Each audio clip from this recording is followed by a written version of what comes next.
So I've been doing this more than 45 years, and people always ask me about movie stars I talk to, who's the most impressive or fun person, where are the places you've been and all that.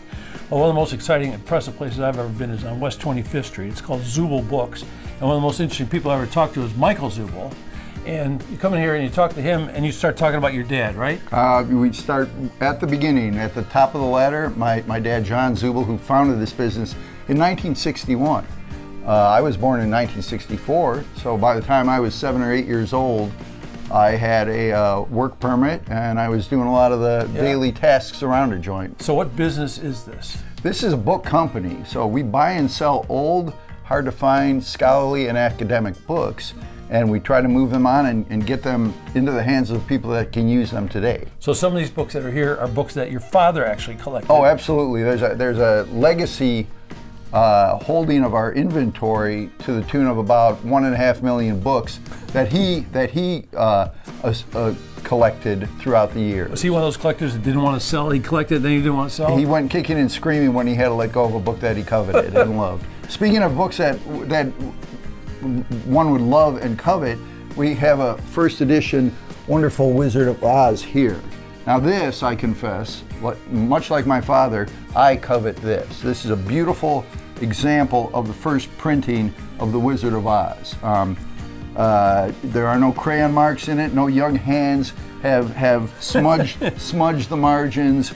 It's a wonderful example. I do not read this in the bathtub at night. I don't read this to my kid. Do you want to sell it? I do want to sell it, but the cost for the buyer would probably be prohibitive. I want about $500,000 for this. Now that is a book. That is a book. It's a book that's normally in the vault. Brought it out. Wow. It's beautiful too. It sparkles, it shines. Linen cover. It's wonderful. And this I found in a brownstone in Cincinnati in 1995. Wow. Well after you began this TV career. What? Here's half a book. This is a pamphlet, my friend. This is Thomas Paine's Common Sense for the American People. This is actually well read. We need a bunch of those right now. Widely read today, and they need to roll these off. This is a very early American example of this. This is 1776, on the eve of the Revolution.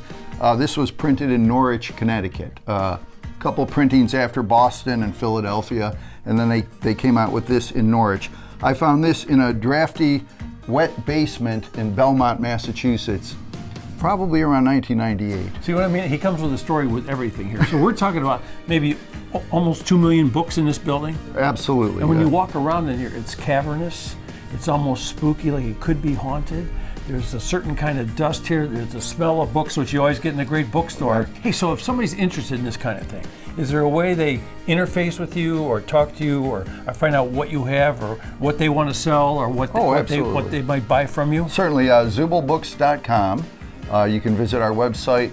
My brother and I do a regular podcast called Book Brothers, where we relate our weekly or monthly adventures doing this, and it's got to be good. There are some wacky and outrageous and fun stories that we try to convey to the audience. So as I began, I'm telling you, this is one of the most interesting places, and if you want to interface with this, get information or go listen to the podcast or whatever, I mean, it's got to be great. And it's so much fun that you having this back here. Excuse me, David, this book weighed a few ounces. I want you to pick up or lift this book and let me know what it weighs. Whoa! This book it's got to be 20 some pounds. It's close to 20 pounds. It's about 18.5 pounds. Why does it weigh so much?